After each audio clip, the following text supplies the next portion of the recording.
It is the year 2025. And instead of looking forward like most people do, we're looking back. Sounds good. Yeah, we're talking about the 2025 sounds made up.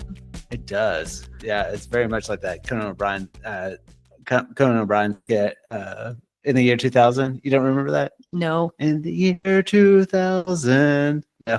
No, but I'd like you to sing again. Well, if you're going to guess, I have Whitney here with me. And how are you feeling about the year 2025? Okay. I don't really love odd years, but 25 I'm okay with. Yeah. Like I'm okay with that sounds like a good percentage, 25%, yo. Yeah. I think if you were born in the year 2000, it'd be so great to basically have your age of the year that you're currently at, Yeah. So yeah. What about 2024 for you? It was good. It was good. So yeah. I feel like, so yes, we're talking about favorite films, 2024. Here in a sec, I'm going to have Mark Blitch join me. It's become a kind of annual tradition. He sees way more movies than I do, believe it or not. But I think you'll really enjoy the conversation because we have different lists. But I definitely want to have Whitney on here, one, because you joined me in a lot of the podcast recordings. I think for us, we actually we went to the movie theater quite a bit. Looking at our list, I mean, now granted, it was a lot of family-oriented films, but there was a couple of films that we got to go had some date nights. Like we saw Twisters, we saw some of the bigger blockbusters. The Fall Guy, and we saw Wicked, and some other holiday Not on treats. a date. No, one wasn't a date night, but I think we visited the theater more than past years for sure. And I think that's partially probably with our girls a little older and everything. But yeah, so before I jumped in with my conversation with Mark, on the spot, I just want to say I did a lot of homework for Whitney and actually created a list of all the movies she saw in 2024. Thank you very much. I don't remember anything about titles, and I'm looking at this. He made me a list, a cheat sheet of all the movies, and it's like, I don't know, 20 movies. And I don't remember. I mean, I remember them as I'm reading them, but I also have to say, these are terrible movies in 2024. I like them. What stands out as a terrible movie? Well, I mean, maybe I just saw bad ones, but I like them okay, but they were just like threes. They were all threes in my book. Yeah. So If and Unfrosted and Brat, I don't even know that I saw some Harold and the Purple Crab. I've obviously saw The Wild Robot. They're good, but none of these are oh my gosh, that was my favorite movie ever. And I think a lot of people would probably say that about this year. Not a whole lot of truly great movies, but I do think there were a lot of just very good movies. Like Twisters, not the best movie ever, fun, but it was really fun. And so I think if any, but none of these I have a few that I would say were my favorite, but they're not going to win an award. Right. So with this list that I created for you, is there just one that stands out to you that I just love? That you would yes, this was my favorite movie of 2024. There's three that would rise to the top. Do you want to know all three of them, or I have to pick one? Let's hear the three, and then let me guess what your number one would be. Of those three? Of those three. Oh, no. Okay, I'm going to decide by the time I play. Okay. Okay, my three would be Challengers. Yes. I really enjoyed Challengers. Yeah. Do you want me to talk about it more, or that's on? No, go ahead. Yeah. I just thought that the passion in it and the it just stirred up a lot of it was intense. It was intense. Yeah. And then Wicked. I think Wicked is notably the best movie on there. Right. Can I have four? Yeah. Okay. The Fall Guy. I love The Fall Guy. Yeah. And then The Best Christmas Pageant Ever. Those are my four. Okay. If I had to pick four. I mean, there's other ones I really liked. The Fire Inside was an excellent movie, and it's probably the best made movie on the whole list. Yeah. Wicked and then Fire Inside, but you didn't even see it, so it didn't speak to you. Well, I went and saw Nosferatu. Well, that was a bad life choice because The Fire Inside was excellent. Well, before, tell people a little bit about The Fire Inside, because I do feel like it had great reviews. Maybe a movie that kind of slipped underneath the radar. It was a true story about the first ever American gold medalist in boxing, and she was from Flint, Michigan, and it was her story, and it was amazing. And I took the girls and my mom, and all loved it. And we weren't people that like boxing. Like, we didn't want to see somebody's mouth like Slow bend motion, and like happen. There was no sweat and there was no blood. I mean, she sweat, but not like that. Not like mouth shattering. But it was great, and I highly recommend checking out on whatever it's going to stream on. But it was great. Okay. Yeah. Okay. So out of those ones that listed, I just as a teaser, all those made my top 10 this year. Great. Yeah. You know, I'm gonna guess your favorite one is The Fall Guy. No, because it didn't even make it got added at the end. Oh my! Really? Uh-huh. Part of it I talked about a little bit later. I don't know. We actually watched but it was a long we watched time ago. it again. Like, we actually showed it like to your parents. I think. Yeah, you convinced me. I wasn't trying to convince you. I know, but the other ones are recent that I saw them. Yeah. So, What was your top one? well, I just love the Best Christmas Pageant ever. Yeah. But that was my favorite movie. It made me feels, but Fall Guy's good. And I mean, Wicked's wonderful, but I would probably tie those two, Fall Guy and Best Christmas Pageant ever, and then Wicked, and then Challengers. Okay. Yeah. Awesome. Mm-hmm. Yeah. All good recommendations. Well, I'll just go ahead. I'm going to toss to this conversation to Mark Blitch, and then hopefully you'll still want to do these podcasts with me in 2025. As long as you give me this handy dandy list, I'll do it anytime you want. The key to having Whitney on as a guest is prep for her. Yeah, I'm not going to do the homework. This is your show. It's true. Yeah. All right. Thanks. I am so happy to welcome in Mark Blitch. How are you doing? Doing great, Nathan. How are you? Yeah, there's no better time to talk about the best films in 2024 in late January of 2025. Absolutely. Yeah, but like we were talking earlier, I mean, the fact that we're just in this like right now, I mean, I think that's an accomplishment in itself. So Yes, one of it those is. and one of those reasons it's super exciting is that you are in the running in this Doritos commercial top 3 video right now. So yeah, just tell us everything. Everything. Okay. Well, Since the dog most man. importantly, yeah, for sure. Like, every day you can vote. So for sure, yeah, telling people how to do that. So yes, so a couple buddies of mine. One that you did you know Tyler at all, or did you not? Oh, yeah, of course, yeah. I mean, he Okay. we all worked yeah. on projects, and he's also been a guest on the. That's podcast. right. That's right. I knew Yeah. that. I knew that. So yeah, I had a buddy of mine who just moved back into town. You know him, Tyler Johnson. He had just moved back into town with his family, and I had been looking for a reason to work with him. And a friend of mine told me, "Hey, you should do that Doritos commercial thing. I've seen a few of those pop around." And I had done like 2 submissions maybe 10 years ago. Didn't make the semifinals or anything, and the timing was nice because my wife and my son had to go out of town for a band thing, my oldest son.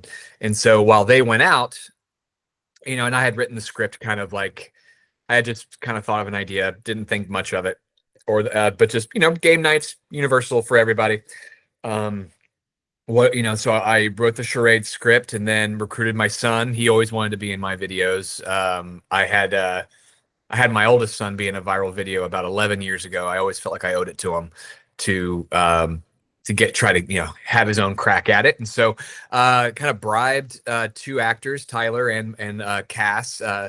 I'll say, "Hey, come shoot this. I'll make you some steak and we'll just kind of have some fun." Really just as a creative exercise. I mean, when you're in video and you're doing stuff, in the business world or the corporate world, just for your job, sometimes it's good just on a weekend just to kind of do one for you. And so shot for like 4 hours. It was right when the sun changed, which was bad timing. So I think it was dark by about 5. And shot it, edited it, didn't think much of it. Once I submitted it, I was like, well, it's out of my hands now. And then I started seeing a bunch of other videos pop up on the Doritos website, DoritosCrash.com, and some of them were really good. And I'm like, well, that was fun. There's no way I'm going to make it, so I'll have fun. And so then I got contacted that I was one of 25 semifinalists, which I thought, oh, that's cool. I have like a 1 in 8 chance now to make the finals, and then I heard that I made the finals, and then I had to be quiet about making the finals, which was ridiculously hard because I'm what you call a vocal processor. And then I was able to kind of share that with the rest of the rest of my friends. And so now I have a 1 in 3 chance of winning $1 million, going to the Super Bowl, and having the commercial play during the Super Bowl. So, all those hypotheticals where you always kind of think, what would you do if you had $1 million? Like, it's much more stressful when you have a 1 in 3 chance, and you kind of almost irresponsible not to talk about what you would do with $1 million. And so, not to mention just people saying like, hey, remember the little guys, and, give me money when you win. Which is always fun to have those conversations. But it's, I'm super thankful for Doritos kind of giving the opportunity. It's a lot of fun. It's a dream come true, obviously, to be up for something that could change your family's life. And my son's kind of a rock star at his school, which is really nice. And now he can't ask me for anything else anymore. He did say, though, he's like, Dad, if we win, I want to get the $100 Pokemon pack at Game Nerds. And I'm like, all right, I think we can make that work. So yeah, it's been a lot of fun. Yeah, that's so awesome. And I'm not saying this just because I know you and Tyler that were involved with it, but it's so funny. I've always loved, just especially commercials that lean on those comedy instincts and everything. But I mean, I just loved it from the concept. The delivery is so fun and memorable. And no lie, I showed like lots of friends and my kids just because, oh, hey, look, these are my friends. But like, it's a great commercial because even after it was over, I mean, I've heard them go Doritos. Like it's very like from what an ad is supposed to do, it's perfect. I mean, I feel like once people would see it, like they would have that cadence in their life. So I just thought it was just, I was like, oh, that's a great concept. And the fact that I think from just, I don't want to say that it was like super low budget, but just working with what you had, it's just perfect, So, So I really encourage, how do people go vote? So you can vote once a day, every day until January 28th at noon. I believe it's noon Central Time. And so what I'm encouraging people to do is whenever you kind of get up and have your first cup of coffee, 8 a.m., 9 a.m., 10 a.m., whatever, set a reminder on your phone to go to DoritosCrash.com and vote for Charades. And so that's kind of what I'm trying to tell people is just set the alarm. The alarm doesn't take long to set an alarm, especially one for every day. And as long as it's not waking you up at 6:30 in the morning, alarms are okay. But I would suggest making the alarm sound something very pleasant because I want people to think that it's fun to vote for me, and so don't do that really, the default Apple alarm clock, which is really obnoxious. Find something very pleasant, something that reminds you of Doritos and of me. Yeah.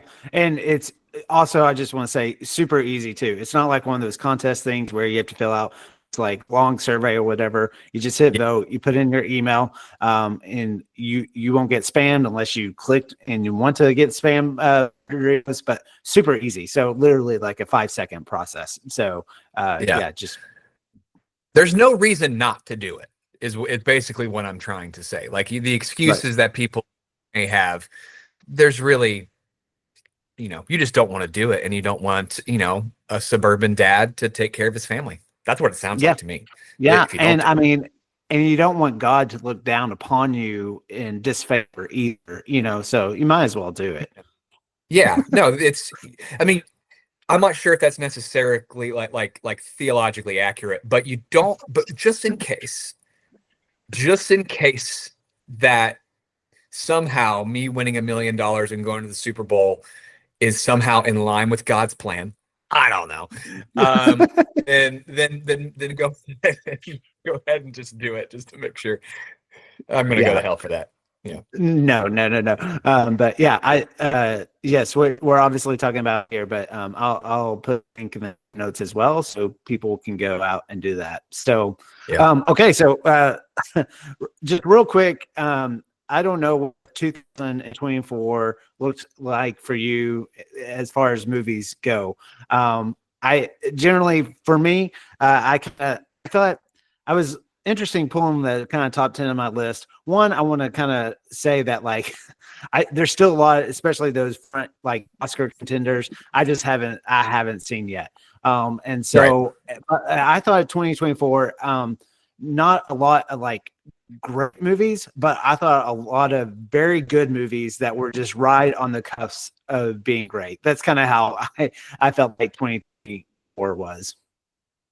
Yeah, I'm inclined to agree. I think that there was some more diamonds in the rough than just kind of the standard stuff. Like I'm sure, and I haven't seen everything either, but I don't know if I can muster up 3.5 hours for The Brutalist or, but I have like I keep a list, and this year, this is including old movies. I watched 185, which is I think about average for me. Sometimes I'm watching one a day for a week. Some days I'm watching 2 or 3 over the course of a week, maybe even one. It depends on how busy I am. But as far as new movies go, I watched 54 2024 movies. Like that's whether in the theater or and so I actually for the first time I started ranking all 54. And so like as I'm watching it or as it's done, I go and I put it on my list, and I kind of had here's the tier of just kind of bad movies, and then here's the tier of kind of like, oh, here's the line where I enjoyed them versus not enjoying. But that was a lot of fun. I did not expect Ghostbusters Frozen Empire to be my worst movie of the year. Oh, that was your worst one of the year? That was the worst one. I think I'm finally over. I think I've decided that Dan Aykroyd has a very specific idea on what Ghostbusters should mean to people. And I just don't know if the rest of the world shares that opinion. And I love Ghostbusters. I love the first 2. I love them. But I don't know if I hold it in reverence as much as Dan Aykroyd does. But hey, I would do the same thing, if Yeah, I don't want to get too down the rabbit hole of Ghostbusters Frozen Empire. I mean, is that definitely not near my top 10, but I liked it more than expected because it really was like my expectations were pretty low, so it was better than I thought. And so, but yeah, I couldn't quite put up. I didn't track exactly how many I watched in 2024 as films released in 2024. I logged 109 films, but that's good. Yeah, that's pretty good. But a lot, triple digits, with man. Yeah, but a lot for our, this podcast, we're kind of looking back at other movies and stuff like that. So a lot of that, especially for when we wrapped up the rom-com, the 50 best rom-coms, that's where a lot of those were pulled from and stuff like that. But yeah, I did get to I did watch a lot in December. That we got some time off during the holidays, so that was really great. Yeah. So why don't we just start off with you want to start off with your number 10? Number 10. Yeah. Number 10 I have is a kind of a horror comedy called Abigail. And so it's about a group of criminals, burglars who go and kidnap the daughter of like a very powerful figure. They don't know who they're just for hire, so they and it's their job to watch after this little girl, this little ballerina, and then she turns out to be a vampire. And so it's directed by Radio Silence. They did Ready or Not, which was in my top 10 whatever year that came out. And I'm a really a big fan of their vibe. and the cast is awesome. Dan Stevens is if they were ever to recast the Princess Bride, Dan Stevens would have been Wesley if he was about 20 years younger. Like, he's our generation's like Carrie Elways, he's not afraid just to get weird. But it's just one of those movies. I took my 15-year-old, to a special screening of it, and it was kind of one of his first like horror movies in the theater, and so it was just really fun to kind of watch that with him.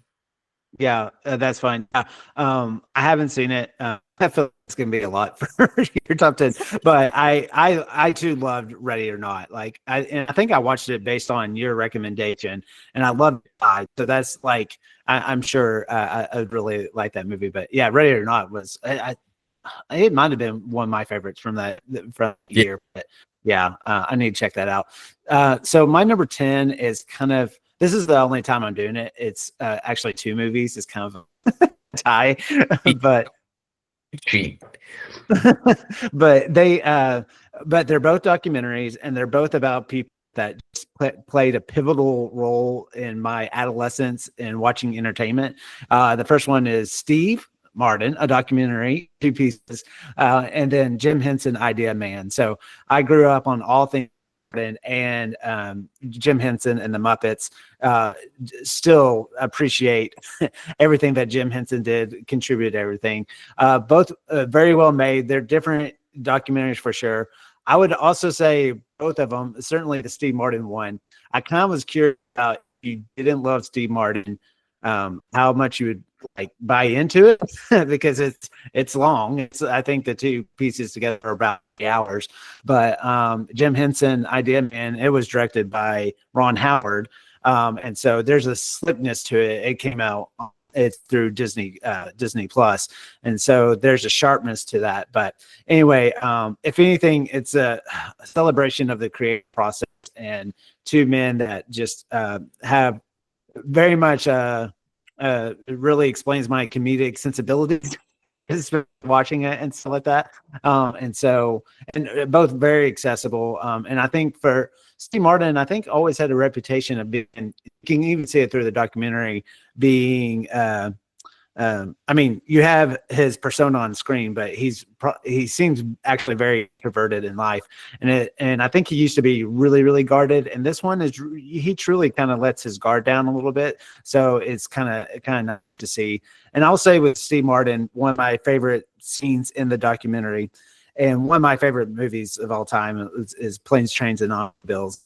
And he basically talks about John Candy for a bit and reads like this dialogue scene between the 2. That moment in this movie, like, kind of made my whole life. So it was like, it was just a great documentaries. So yeah. And I'm a little wary about, there's so many documentaries now, and especially like, especially about athletes. It's like, here's the LeBron James documentary, producer LeBron James, so, but I do think these 2 actually are to talk about the not so good things as well. So I would check those out. So yeah. You're going to be so mad. I have never seen Planes, Trains, and Automobiles. Oh, Mark. That's a must. It was never in our family's holiday rotation. It just never was. Yeah. And I always am like, man, I need to just find a time to go watch it. But we like watching movies as a family, and I'm like, I don't know how appropriate that is for like a 12-year-old. It's probably not any worse than, maybe a little bit more worse than Home Alone in terms of content. But there's a little bit of innuendo. But it's one of my biggest shames in life that I haven't seen it yet. Okay, yeah, you need to check that out. And I said it on the podcast before. So there weren't many R-rated movies I saw even before I went to college, really. And this movie was like beloved by my family. And there's really only one scene that makes it the R rating, for sure. And so anyway, I routinely watched that scene on mute, basically. Even though with anybody who can read lips somewhat can understand what's being said during that scene. But yeah, you love it. Love it. It's amazing. So, okay. What's your number 9? Number 9 is Challengers, the thriller Funny thing, like going back to Ghostbusters Frozen Empire, the Challengers trailer played in front of Ghostbusters Frozen Empire, and I was like, the trailer makes it look like it's just like a three-way the entire time, like it's just Right. like, and so I was always like, well, I was more mad that it played during Ghostbusters because it was like our family, and I had to like cover my kids' eyes during the trailer. But then I had read that it's really just about tennis, and so at that point, I'm like, okay, when it comes out on Prime, I'll check it out. And then me and Hannah watched it, and man, I loved it. I'm a tennis guy. I don't follow it very well, but I appreciate the sport. My brother used to take me out to the, when he was in varsity and just hit balls at me, so I can return okay. But just blown away by all three of the actors. Zendaya, especially, she can convincingly play an 18-year-old high school student and like a, 26, 27-year-old mom.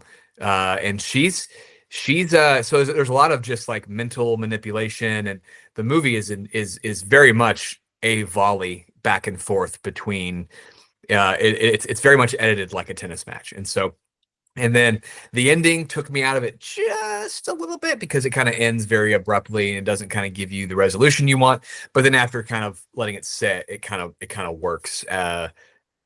It's a good callback to earlier on, where tennis is kind of like a relationship. And so was really, really, really impressed. Yeah. Well, I won't say too much because it might appear again on the podcast. So yeah. So my number 9 is one of the few movies that I was able to watch that's in the kind of Oscar contention race right now, and that's Conclave. So it's basically behind the scenes of the Catholic Church. The current pope has unexpectedly died, so it's behind the scenes as these cardinals are trying to elect a new pope. So these are Conclave is like my top movie. I love the kind of behind the scenes. Not that it's exactly like The West Wing or something like that, but dialogue driven. Kind of like, oh, you're getting a peek behind the curtain and see how things really operate and that sort of thing. Really strong performances, strong writing, just a good drama. I will say that the ending provides a lot to be talked about. I see what they were going for. I actually don't think it was needed.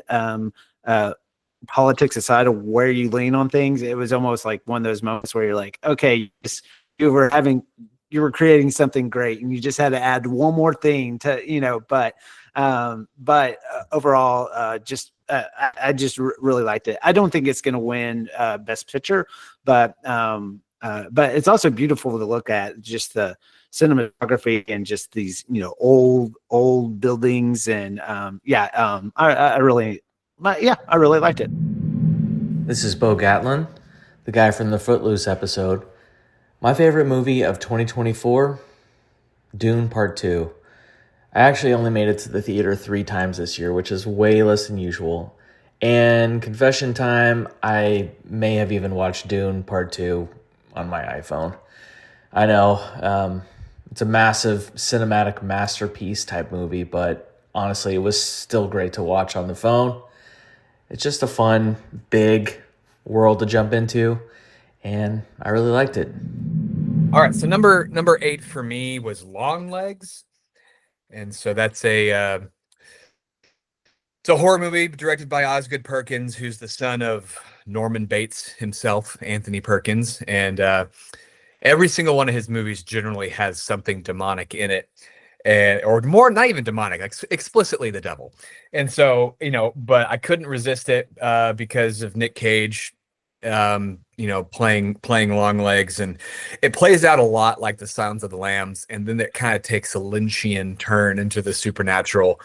And I've actually, like, when I first saw it, I'm like, the trailers were, made it out to be like super scary, and the actress's heart rate raised so much when she saw Nicolas Cage for the first time, which was a little bit mismarketed because Nicolas Cage looks goofy as hell in this movie, but I think it's purely intentional. So I think it's low key comedic. And so I've watched it several times since I first saw it, and it's just shot up my list more and more time. But it's basically just a searching for a serial killer, and he's never at the scene of the crime. There's no semblance of him, no true connection, except for just his notes that link it. And so it's it's, I don't know if it'll last and be like a Silence of the Lambs type of classic or not, but it's a great kind of slow burn, kind of make you feel cold while you watch it. Yeah. No, I heard a lot about Long Legs. I haven't watched it yet, but it very much intrigued me. I always like, we've had this discussion before. I really have to really be to a horror movie. It's got to feel like it has something to it a little more, and that was one I heard a lot about, kind of more psychological, and so yeah, that really intrigued me. So yeah, I need to check that out. So we're still like right now at my number 8. We're probably like still in the 4-star territory, not 5-star territory. But it's a Kinds of Kindness by Yorgos Lanthimos, who is perhaps one of the strangest filmmakers we have right now. If people aren't familiar with him, his other films, Poor Things, who got a lot of Oscar attention last year, The Lobster.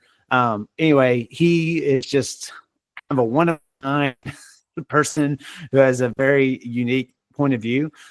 This movie is kind of an anthology of sort. It's essentially 3 different episodes that each are about an hour each. Then each one features the same actors, but they play different characters.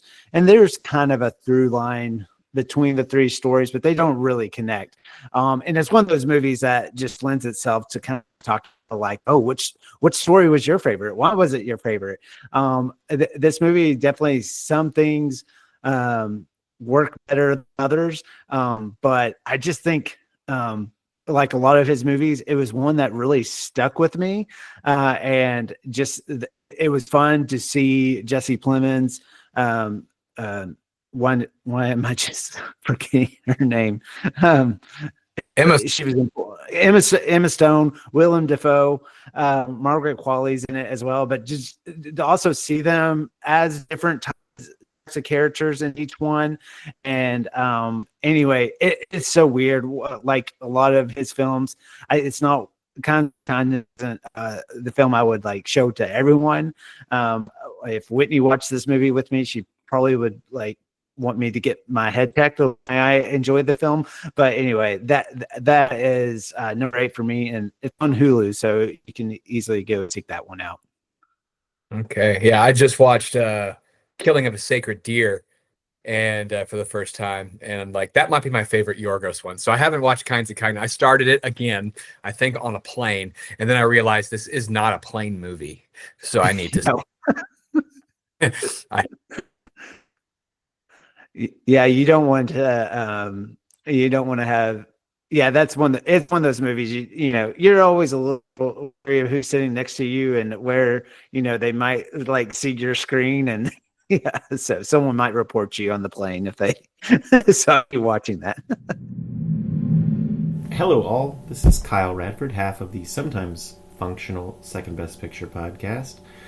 My favorite movie of 2024 was, gosh, I don't know, probably Wicked. Who knows? Something that someone's already talked about or will already talk about on this podcast. So I'll go with a documentary I saw that I really loved. Will and Harper is on Netflix. It's a great little documentary about Will Ferrell going on a road trip with a friend of his, Harper Steele, who had recently come out to him as a trans woman. Harper was a former head writer on SNL. They take a road trip across country, and it's just full of warmth and humor and acceptance, and I was a puddle at times, I was laughing at times. It's just a great documentary. And frankly, as someone who hasn't enjoyed anything Will Ferrell's done since probably Stranger Than Fiction, it was nice to see Will step out and do something a little new. So that's my pick for 2024. Nate, thanks for all the great hours of entertainment you've given us with this podcast this last year. I'm excited to listen on in 2025. Number 7 is the polar opposite of Long Legs. It's a movie called Flow. It's an animated movie created in Blender, and it's from a Latvian filmmaker, and there's no dialogue whatsoever. It's just a cat trying to survive a flood of some sort of event. So it's like Noah's Ark without Noah, in a way where there's no explanation that why the world floods, but it forces the cat to jump into a boat, and then other animals drop into the boat. So there's a Life of Pi element to it as well. And so you really just learn, and basically it seems like every single other animal is representative of some sort of like human tendency. So you have like this lemur who's very protective of all of his stuff and doesn't want to share. And then you have like, this, one dog who's just happy to be there, because he has. And so it kind of feels like this parable, and it's really powerful. I was able to take my 2 kids to the theater for it and held their attention the entire time. I think it's even under 90 minutes. It's not super long, but it won Best Animated Feature at the Golden Globes, and I hope it wins Best Animated Feature at the Oscars. It's very unique. But again, it's the kind of something that's just kind of under the radar and not super, super popular.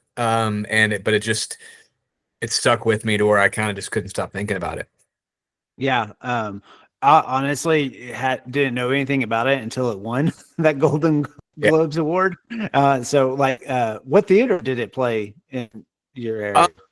It was at a Cinemark. Like the Cinemark that's by my house kind of has a lot of like Indian movies and Indian action movies, but sometimes it'll have like these little artisan, features where it may be only playing once or twice. And really, I hadn't even thought about it until I was just like, I wonder if there are any cat movies out right now, because my son, Xander, my 12-year-old who's in the Doritos commercial, like he loves cats. We can't have one because I'm allergic, but I was like, I wonder if there's a cat movie out right now. And then it was, and I found it was pure serendipity that we were able to catch it in the theater. Yeah, that's awesome. I wish, it's very, very rare that those type of movies come around in my neck of the woods, unfortunately. So, my number 7, and actually, as we were talking, I had to look this up.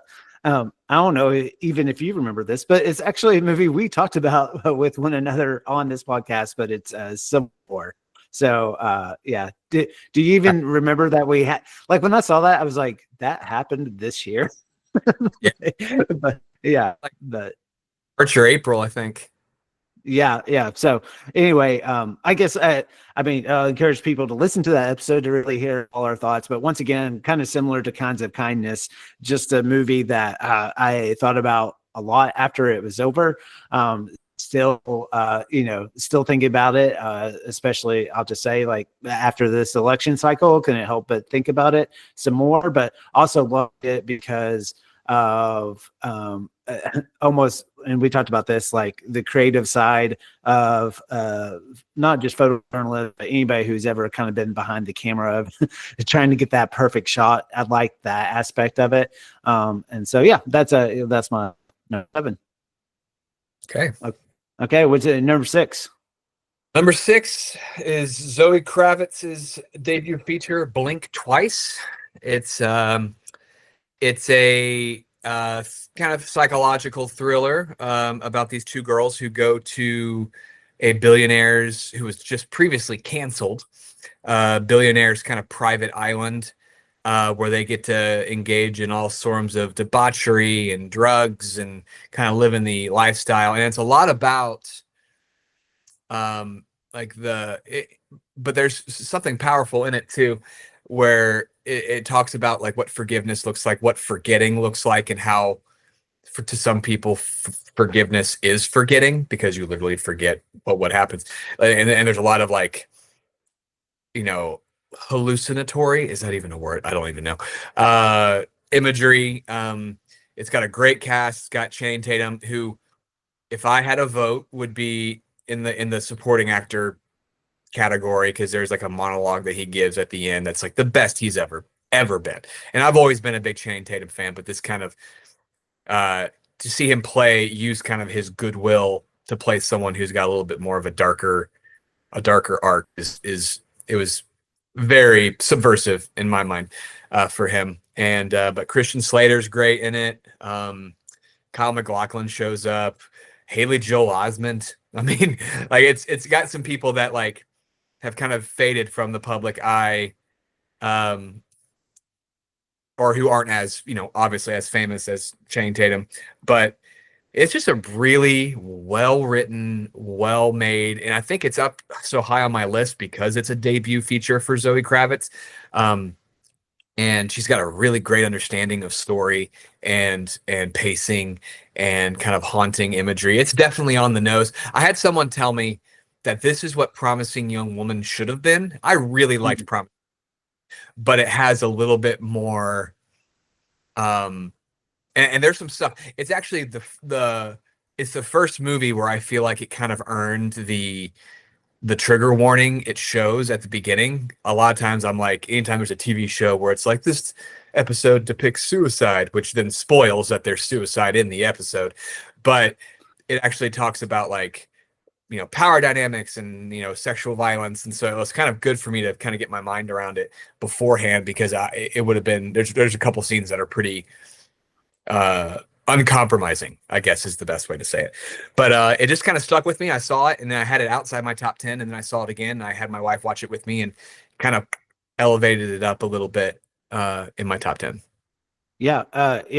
I heard some good things about the movie. I haven't seen it, but yeah, it kind of, on the surface, it kind of looked like, I don't know. Basically, I heard that it's much better than maybe what it seems to, what it appears to be if you watch the previews for it.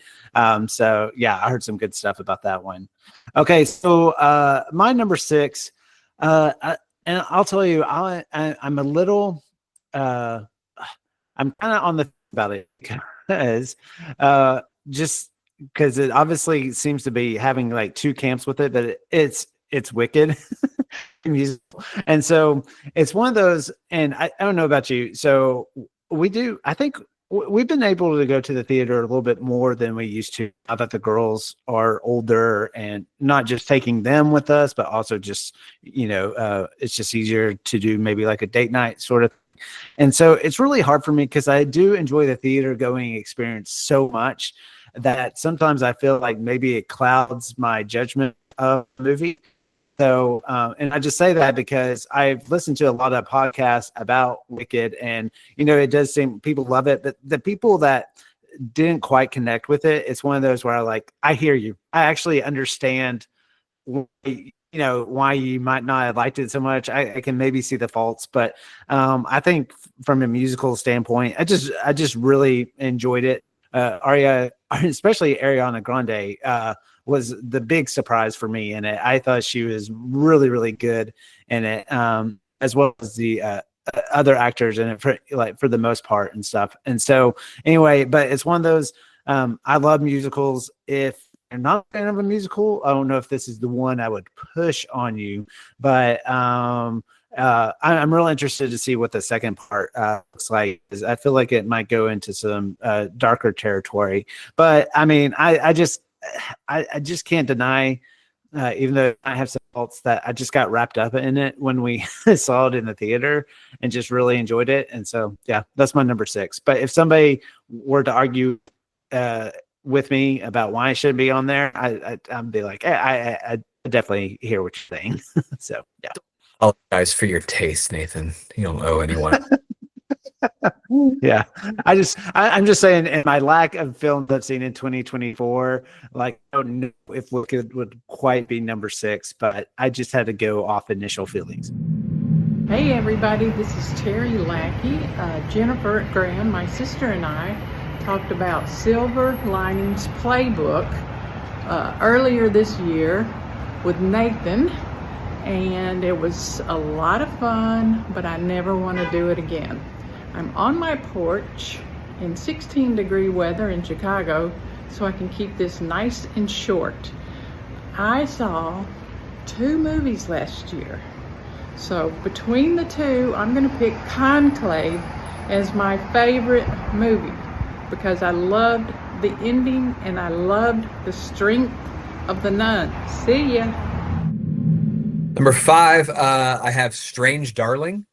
It is another kind of darker psychological thriller. It's produced and DP'd by Giovanni Ribisi, which is a crazy bit of trivia, but not like it's that hard to find. But it's shot on 35 millimeter film. It's a gorgeous movie, and it's the best way I like to describe it is as if Tarantino did kind of a horror film. Like, I mean, I'm not sure if I would qualify it as straight horror, but essentially it's a story in 6 chapters, very Tarantino-esque. It starts at chapter 3. I'm not sure, but it literally just bounces back and forth. So the context of the movie changes while you're watching it. And you think it, but then every chapter you find something else out that just changed everything that you've said before it. So like in order, chapters 1 through 6, it's a pretty straightforward movie, but because they bounced around, it's one of the best uses of nonlinear storytelling. And it was actually number 1 on my list. And then I watched it again last night, and I kind of just had to kind of drop it just a little bit because there was something so captivating about watching it for the first time. And it's a little bit dark. It's got some consensual sexual violence in there that's kind of hard for some people to handle.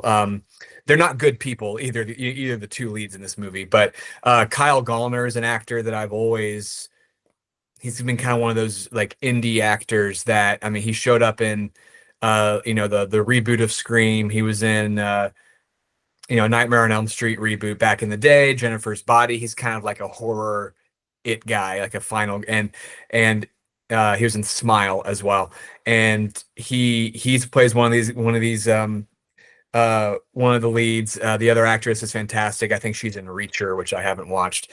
But it's essentially just like about these 2 people who had a one-night stand and the fallout that comes from that. And to say any more would spoil it, but it's masterfully put together. And I asked my wife, because my wife watched it and she doesn't love like the darker movies as much. I have to kind of rub her feet during those movies to keep her there. But she was engaged the whole time. She wasn't sure how she felt about it, but she ended up enjoying it. But there's some parts that she couldn't really watch. Okay. Well, it's funny. As you were talking, I was looking it up because honestly, maybe the name sounds a little familiar, but I didn't know anything about that movie. So anyway, that's always kind of why I like doing it. You always have a movie on the list that I haven't seen, and anytime I've checked it out after, I'm like, oh my gosh, that was so good. So that's gonna be on my radar for sure. So yeah, sounds good. We're number 5. Yeah, we're at number 5. Is animated film. It's Inside Out 2. If anybody's like a good friend of mine, they know how much I adore the first Inside Out. It's probably doesn't help that the main girl in it is roughly about the same age as Hallie, my oldest. So a lot of the things that the first movie hit on and then this one hit on just are like, it's almost like watching my daughter and her friends on screen and like the things that they run into and stuff. But honestly, I was not looking forward to the sequel. Actually, just when I first, I just thought the film was so great. It's like, oh, just leave it like that. Leave it like that. But actually, very surprising, like how they didn't lean. It is like, I think, its own film. I mean, I guess you could say it leans on maybe some of the familiarity of the first one, but it really doesn't even try to re-educate the audience. But just really connected with it.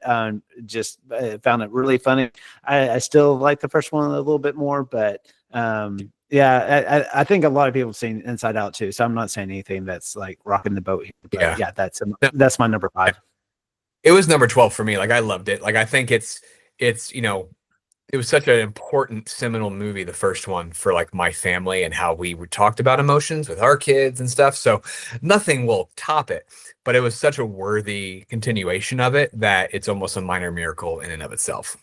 Yeah, and I think the big thing I've always said with Inside Out, especially before kids, I'm not the expert on kids, but I was never like a kid person, and the first movie really helped me understand this.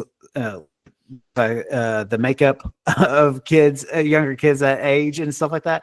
Like it really, like I learned a lot from it. And the second kind of thing, like I kind of took like, oh yeah, it just these two movies have actually, I almost like framed certain interactions and conversations because of, I almost see the different emotions in somebody else's head, when interacting with them. So I just think it's to have that kind of impact.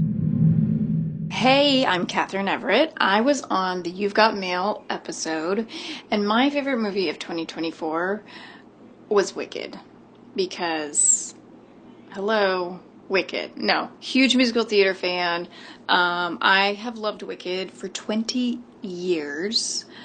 Since 2004 when the musical came on Broadway. So 20 years I have been waiting for this movie. No, not really.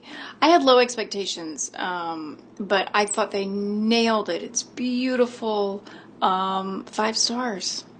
5 stars for Wicked. Number 4, I have Hitman, directed by Richard nice. Linklater, starring Glenn Powell. I had always been a Linklater guy, but I've just come to really appreciate Glenn Powell, and so I felt this kind of was like a coming out party for him.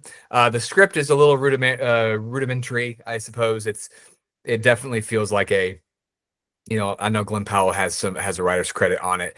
It's definitely pretty cookie cutter in terms of how they talk about the id and the ego, and then then it's him kind of living that part out. So it's very straightforward in that sense, but it was just star power for me. It's just like sometimes where you're like, man, that movie, that dude's just a star, and the actress too. Like she's also in Blink Twice, but this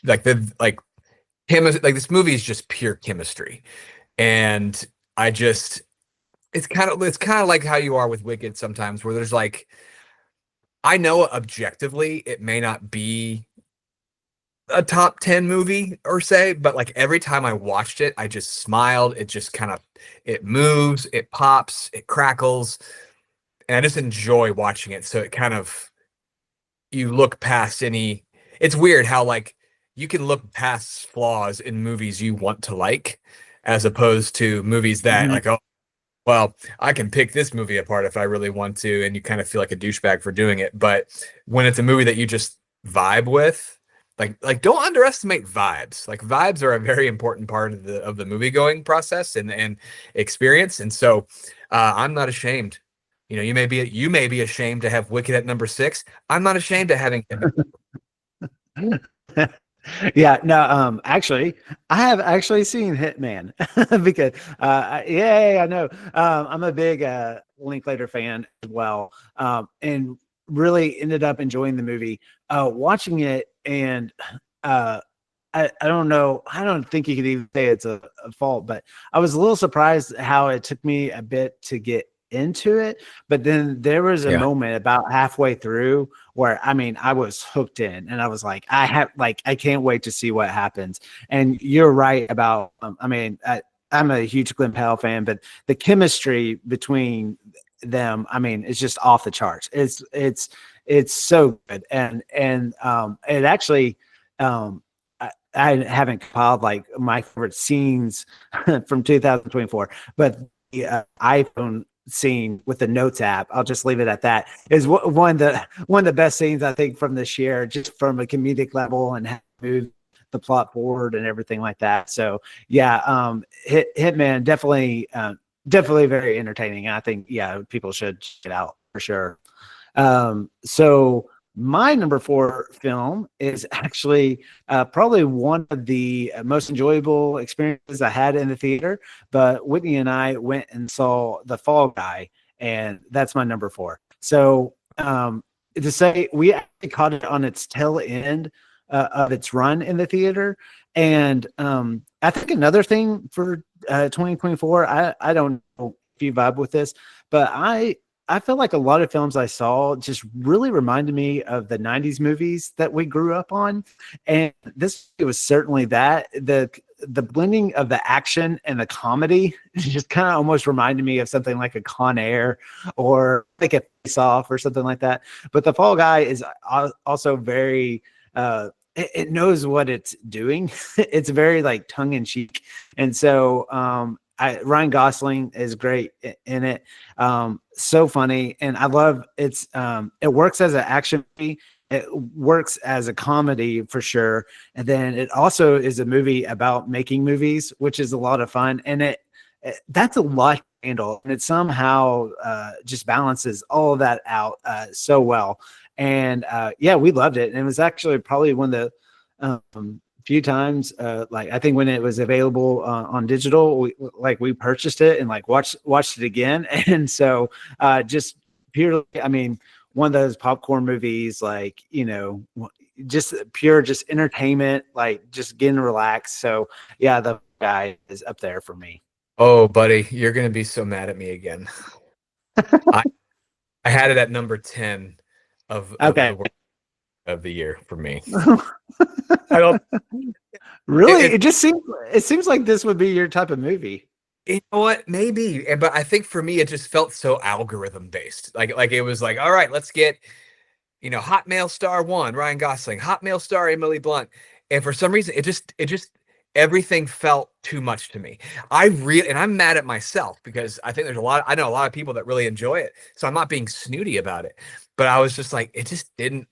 I think I was more upset that Emily Blunt kept throwing this dude into the wall, like right after, you know, not even a year removed from like breaking his back. I was like, that's just mean. I don't like her. And at that point, it's a negative vibe that I couldn't shake. And I'm sorry. Okay. Hey, that's all right. I know that's what I think I liked it. Like I felt like it even was saying like this is not real life. And so that's kind of what I liked about it. But anyway. Hi, I'm Phil Keith. I was on episode 90, The Matrix. My favorite movie of the year was also the best time I had in a theater all year. It was a film that checked a lot of boxes for me. Visceral close-up shots and extreme sounds of a man eating shrimp, needles poking skin, teeth falling out, failure to launch dates with people from one's past, and smashed dreams of being young again. I am, of course, talking about The Substance, starring Demi Moore, in the comeback role for the ages. She is phenomenal as a woman obsessed with doing anything to get that youthful body back, including giving birth to Margaret Qualley, who's also a lot of fun here. Every time I thought the movie couldn't get any grosser, it did. And then it did it again and again, and I found myself laughing out loud in a late afternoon matinee with about a dozen other bewildered filmgoers. In a word, it was sublime. I wouldn't recommend it to just everybody, and I suspect a lot of people will be reviled by it, having been hoodwinked into seeing it because they hear Demi is incredible. And yes, she will win the Academy. It's The Substance, ladies and gentlemen. Activate, stabilize, and switch. And remember, you are one. Number 3 is The Substance. Okay, yeah. I can't tell you. Let's say before you start talking about, I have not seen The Substance. Surprise, right? But also, I would say it is the film that people have texted me the most about. Have you seen The Substance yet? When are you going to do The Substance? So I'm going to have to cover it soon. So I don't know, man. I don't know how you are with body horror. It's that's like, you know, I mean, it's not shy about this is a body horror movie. And I mean, just leading with that is just like, you know, that's not going to be like, oh, okay, I'm present play. So here's the thing. So I watched it by myself in the theater, and I was like, this is one of the more insane movies I've seen. But it's so well done that there's something strangely accessible about it. And so, you know, for your listeners, it's about Demi Moore. He kind of plays a Jane Fonda-esque, like Hollywood starlet, kind of at the end of her career. She overhears Dennis Quaid, who's incredibly disgusting in it. They're going to replace her, and so then she gets connected with this kind of mysterious company that offers her the substance, which creates a younger version of her. And then the younger version, that version gets 7 days out in the real world while Demi Moore is like on an IV in her bathroom. And then they have to switch every 7 days.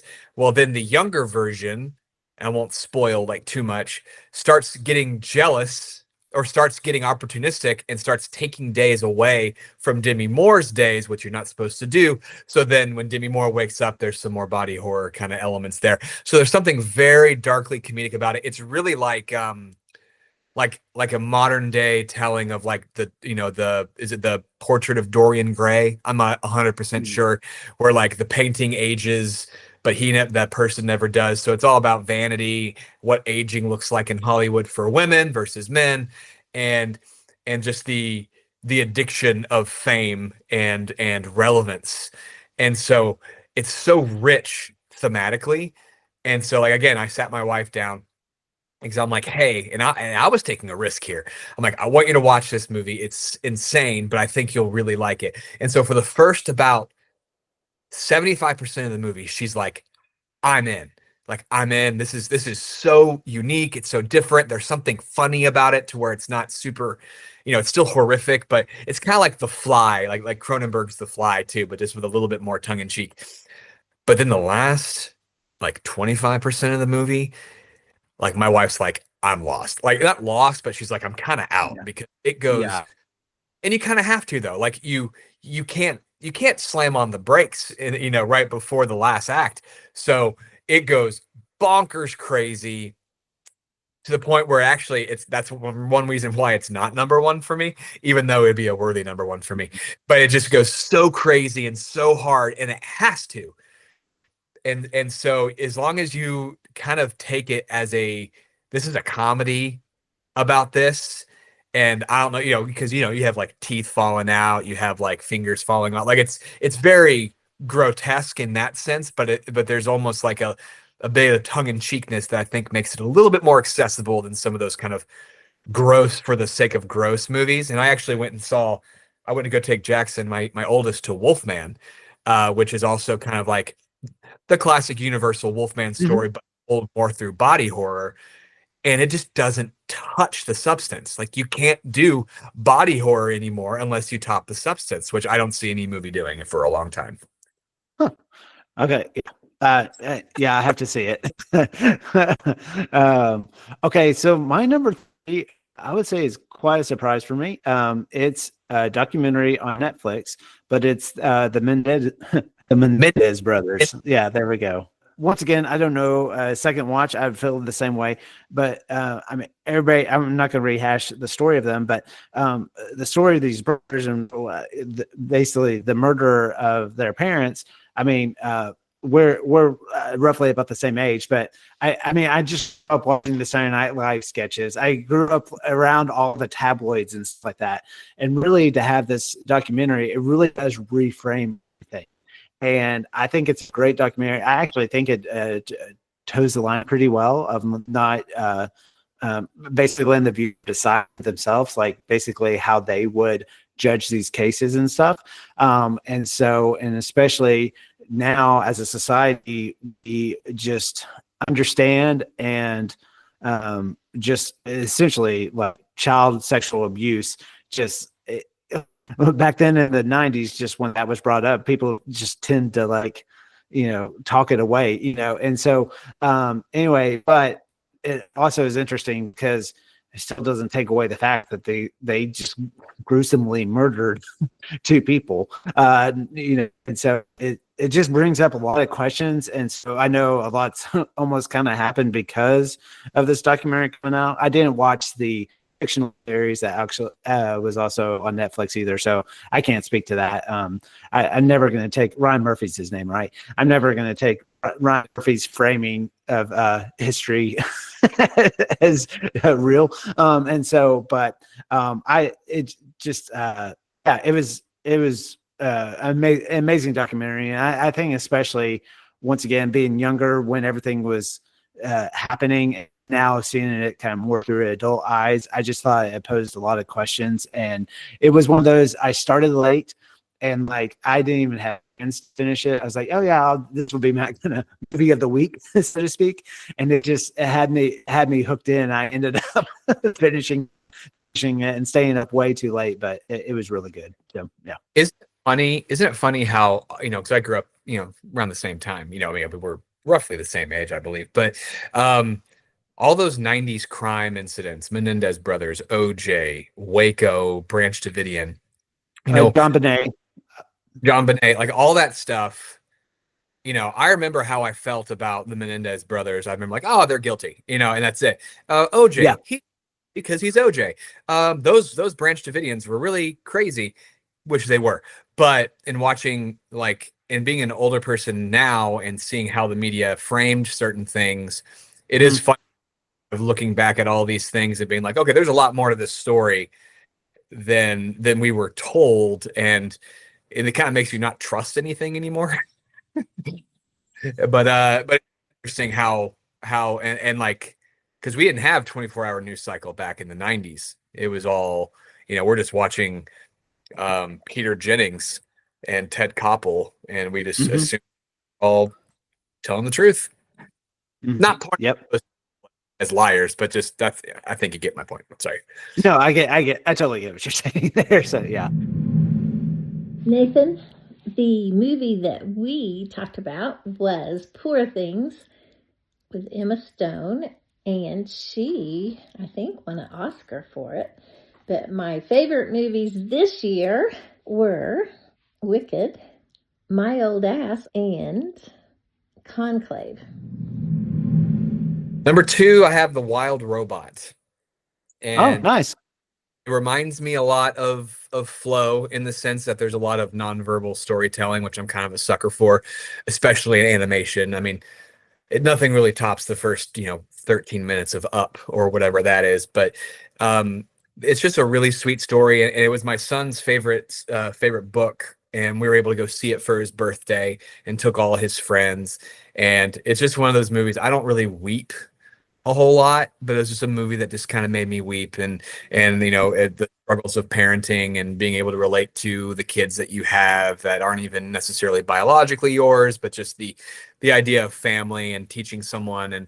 And so like my youngest, he's 12 and he has ASD, he's on the spectrum, and anytime that there's like so we've had some issues with like social understanding and kind of understanding and asking why, and that's what the robot does. I'm not saying it's a stand-in for autism, but there is a relatability there for us that kind of makes it a little more personal, where you're having to teach these basic like human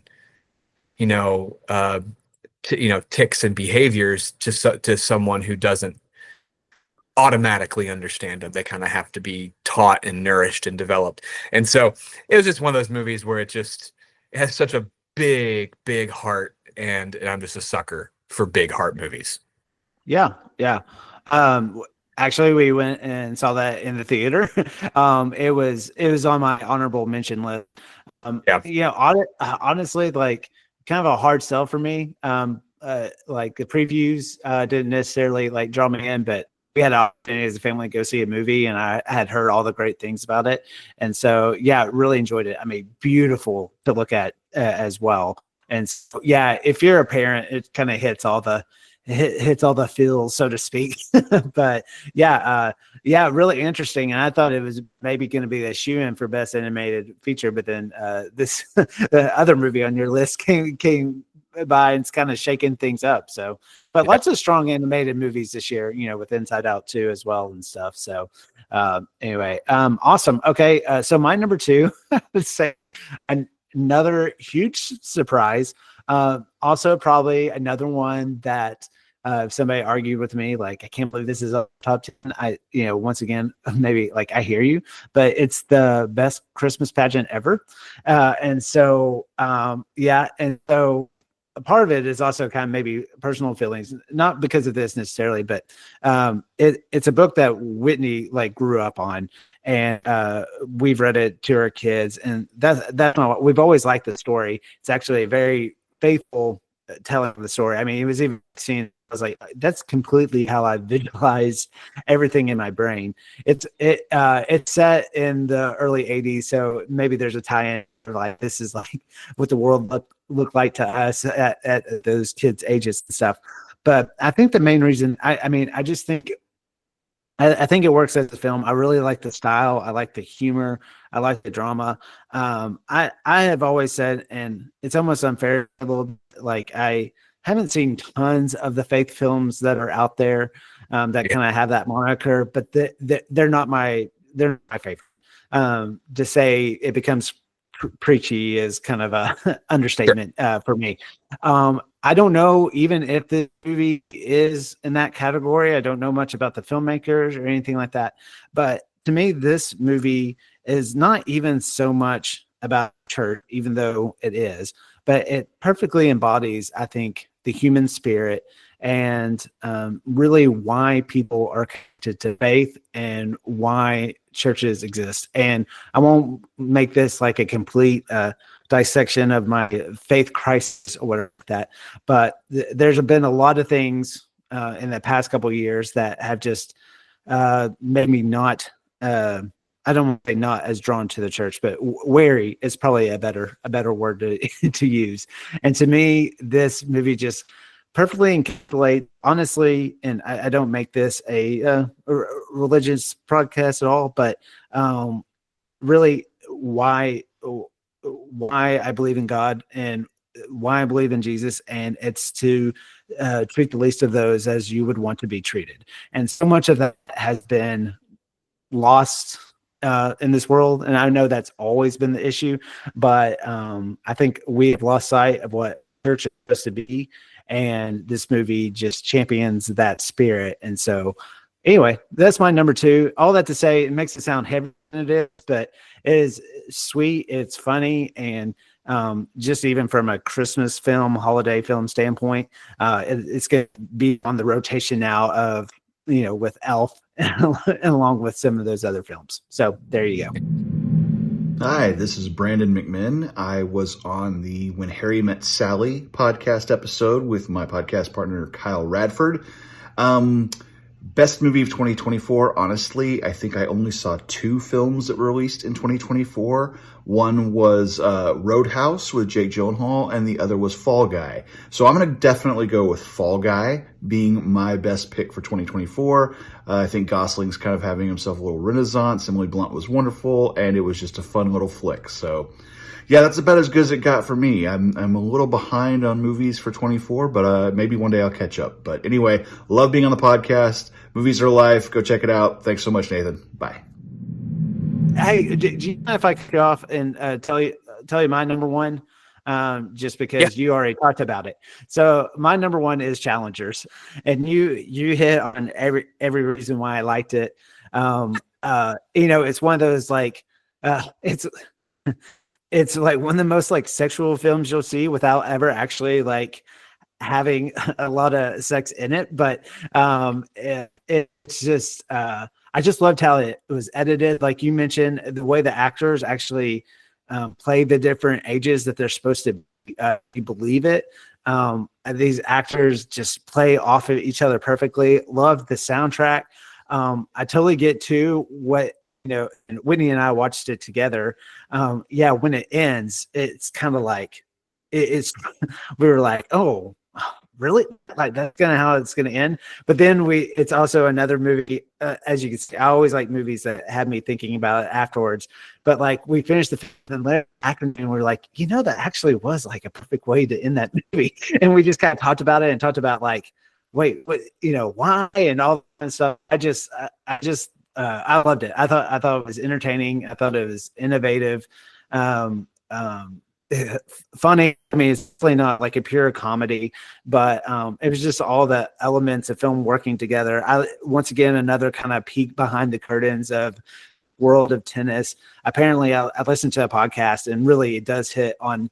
I don't know if you know this, but like the thing, and it's outside Applebee's, and it was like, I was like, that's really weird that like this Applebee's in, I think it was Cincinnati, is like being featured. But apparently I heard a podcast, and that actually is like a kind of famous place of these, like where tennis players have gone, because it's real close to this tournament. So I think there's a lot of behind the scenes stuff that's like kind of a real, real life type of situation. And so, Challengers, my number one. And I'm glad, I think because it released, it'd be interesting if it like released in the fall versus the spring when it did. It's gotten, the soundtrack's gotten some attention. Zendaya has as well a little bit, but I wonder if it did come out in the fall, if it may be getting a little bit more Oscar buzz. But anyway, that's my number one. So yeah. Okay. All right. So your number one. My number one movie this year is a horror movie, no shocker, called Oddity. Oddity. So it's kind of like, and so it's a movie that someone just told me about. It wasn't something that like I think I may have seen a trailer for it, and I heard some reviews that it was really good. But it's this movie about this woman who is kind of out in the she's married. It's actually not about her, but the opening scene is this woman who moved out kind of in the middle of nowhere with her doctor husband, who kind of runs the insane asylum, closer to town. And the opening of the movie, it's such a great open, is you have this woman who's kind of moving in, kind of going in and out her their kind of loft, almost lodge house. She goes back to her car, she goes back in, she shuts the door and locks it. Then she gets a knock at the door, and this creepy dude with like a glass eye is like, hey, while you were getting the stuff out of your car, someone went inside and you're in danger. You need to let me in so I can help you. And so it's that kind of those brilliant hypothetical ghost stories where, and honestly, that's the first scene. So then you find out that woman, died, and her twin sister is blind, but can kind of, she has like a clairvoyance. I'm not sure that's the word, but like she can touch something and kind of see what happened to that, whatever happened to that object. And so, and she's kind of weird and kind of eccentric. And so the doctor's, the doctor who's the widower now, comes to her and says, hey, your sister, this is something that was left. Can you touch it and see kind of what happened?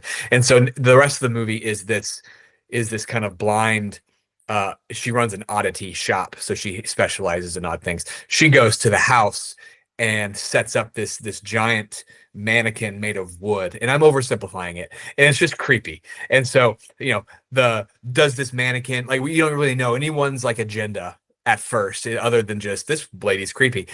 And it's just a really well told story of, and it's essentially like a murder mystery with a little bit of like a supernatural twist. And it's very simple, essentially one location, all dialogue driven. The actress that plays the sister in the beginning also plays her twin sister, and you kind of don't recognize them until, like it's, if you look, it's there. But it's just a really great ghost story. And it just kind of slowly unravels, and you find out everything. And it's got a wonderful payoff at the end, an even better last shot of the movie. And again, it's one that I was able to show my wife. My wife loved it. And it's not super gory, although it's more of a creepy, kind of reminded me of Mike Flanagan and the Haunting of Hill House, kind of like it's a very smart ghost story. So that would be my number one. Like, I know that and Strange Darling are kind of more fringe. They're not necessarily mainstream, but there's nothing really fringe about them. Like, they're just really, really well done stories that didn't get the wide release. And so that was one I watched 3 times, and I just love it each time. Yeah. Once again, I was looking that up as you were talking because I wasn't super familiar. And with both of those movies, like the percentages of them, wherever they're pulling from, Rotten Tomatoes or whatever, is like super high. But yeah, it seems like you're not the only one with that high opinion. So yeah, definitely have to check that out. Man, all these creepy movies. I don't know if I can do it. So, I know I meant to ask this of you, but you may not, and it's okay. Did you have any honorable mentions that you want to give a shout out to? Yeah, I have them all ranked. So I have like a list. So I'll just kind of go through I'll just do like a laundry list Yeah. if you want. Yeah, do Like, it real fast. Yeah. my honorable mention, starting at number 11, is I have Furiosa, which I really liked. It's essentially Act 1 and 2, and Fury Road is Act 3. Inside Out 2, Dune Part 2, The First Omen was really, really good, better than it had any right to be. And then I have more like the Deadpool and Wolverine, Planet of the Apes, Alien Romulus, Quiet Place, Side Civil War, Carry On. I really liked Carry On, which is that Jason Bateman. It's stupid. It's so stupid, but it's so. Wait, yeah, pause there. Yeah, I actually watched Carry On around Christmas time or whatever. Once again, that's what I'm talking about. Completely reminded me of a 90s movie. Carry On did. 100%. And I'm all for that. I'm all for that. There was one that I don't know if I can recommend, but it's called Hundreds of Beavers, and it's a black and white silent film, independent, and it's just like a live action Looney Tunes. It essentially needs to be a short film. I think it's not like super great, but it's just kind of like I was able to watch it with my kids, no problem. And it's essentially PV, but it's basically just one dude who's like a lumberjack, and they're all these beavers, but they're all just men in beaver costumes. It's not actually beavers, so it really is like a live action Looney Tunes. I would check that out. I Move, which is produced by Sam Raimi, which is kind of a fun, like, girl gets this injected by a serial killer with this thing that'll stop her from being able to move. And so she has 20 minutes before it takes root into her system. That's kind of a fun little thriller. And then a weird one. This is all my last one of ones I liked, but it was The Greatest Night in Pop. And it was the documentary about We Are the World. And just loved watching it. Like, it's just so fascinating seeing Bob Dylan trying to interact with these massive stars, but they're like, hey, we have to have Bob Dylan in there because he's like the one guy who actually believes in these causes, but he just has no. And to have Stevie Wonder like basically mime Bob Dylan's voice to encourage him on how to sing We Are the World was just priceless. Yeah, no, I agree. That documentary definitely, I really enjoyed it.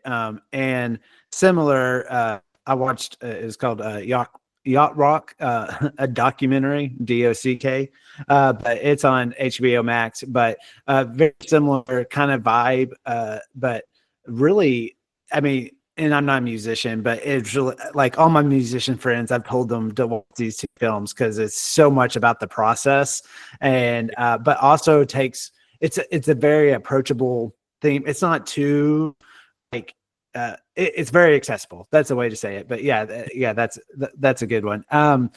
So a couple that were on. Well, yeah. These were technically 2023 movies. I just was late to them, but I had to give them a shout out. They would have definitely been on my list last podcast, but The Holdovers, I loved. You Hurt My Feeling. You Hurt My Feelings. Absolutely loved. Have you seen that one? I have not seen that one.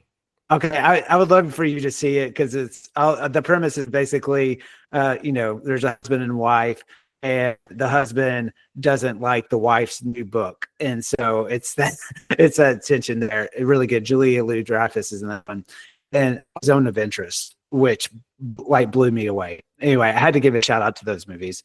I really wanted those, but I never could like get the muster to watch Zone of Interest. It just seemed like it was nightmare fuel for me. But it actually it's PG-13, so it doesn't actually show you, but yeah. The other ones I had listed. The Wild Robot was one. Funny enough, it's called Out of My Mind. It's a Disney Plus movie, and it's by far, it is not a 5-star movie, but way better than I thought it was going to be. But actually, pretty moving. But I'm just getting older, more sentimental, I think, and so any of these movies that are like the champion of the human spirit and being nice to other people, I really get drawn to. Yeah. Right? Kinds of Kindness was about that, right? Right. But I have Will and Harper, the documentary with Will Ferrell and his friend Harper, who has transitioned, and so a lot's been talked about that. This was another one, like just Here by Robert Zemeckis, with Tom Hanks and Robin Wright. One of those films. Lots of things not great about it, but just the sheer audacity of the concept of it, and that there are some things that are pulled off on it. It just surprised me. So anyway, here's on there. This was Max. It's a documentary, An American Bombing: The Road to April 19th. It's about the Oklahoma City bombing, but it's a little bit more of a different take. And I don't mean this in a bad way. It does get into the just tragedy and the sentimentality of it, but it's more of a kind of a look of like what led up to it. So anyway, very good. And then this also, I'd be shocked if you haven't seen it, but did you see It's What's Inside on Netflix? No. Oh, dude. Okay. This is your type of movie. What kind of a body swapping? It's okay. not. Yeah. I think I've seen the thumbnail, and it's like a bunch of teenagers kind of looking like. Yeah. I've seen the thumbnail, but I have not. It's What's Inside. Yeah. Okay. Yeah. Mark, you have to see this. This is your type of movie. Like, essentially these group of young 20-something shows up at this party, and he has this device where they can like body swap, and he makes it a game of like, oh, let's guess who's in whose body. But of course it becomes a little bit more than that. And so it's not, it's more psychological. It's not really a horror movie, but I loved the fact of like, you have to pay attention to it, but also the acting about other actors. So you start thinking about how they approach that, but also the editing style of it. You'll love it. It's right down your alley. You have to watch that. So yeah. So yeah, that's, I think two very different lists from us, but very solid as always. Like I've mentioned, I've got a lot of movies to watch now because Mark suggested them. So, and if Whitney ever gets mad at me for watching them, I'm just gonna be like, Mark told me to. I had to watch them. Yeah, give Whitney my apologies. Well, thanks so much. Thanks for doing this again to recap the year, and hopefully, as always, you'll be able to do next year, hopefully. And then just one last time, where do people go and vote for Charades, your Dorito? Charades. You go to DoritosTrash.com. There's 3 commercials there. You don't want to watch the other ones. Just watch Charades. You don't even have to watch Charades. You can just vote for Mark B. You'll see our friend Tyler Johnson holding up a chip, and you can just vote every day, once a day until January 28th. So that's depending on when this goes live, about a week left. Yeah. Man, I'm so excited. You're gonna win. So, and I promise I won't hit you up for money. I'm gonna be happy for you. No, I won't even. I'm not even going to take calls for the first year if it happens. I know. How are we going to like schedule look at for next year? No, all it is, I have told people like, look, I'm just going to make the financial advisor be the bad guy. Okay. Like I don't have access to it. It's gone. I don't have it. It's all in the market. I can't touch it. Sorry. I totally would give you 20 grand because you voted for me. All right, man. Well, I appreciate it. And here's the 2025. Hope there's some good gems in there that aren't quite as dark and scary. I'll make a Nathan-friendly list next year. Okay. Yeah, just throw on Disney Plus, I guess, and like you'll just that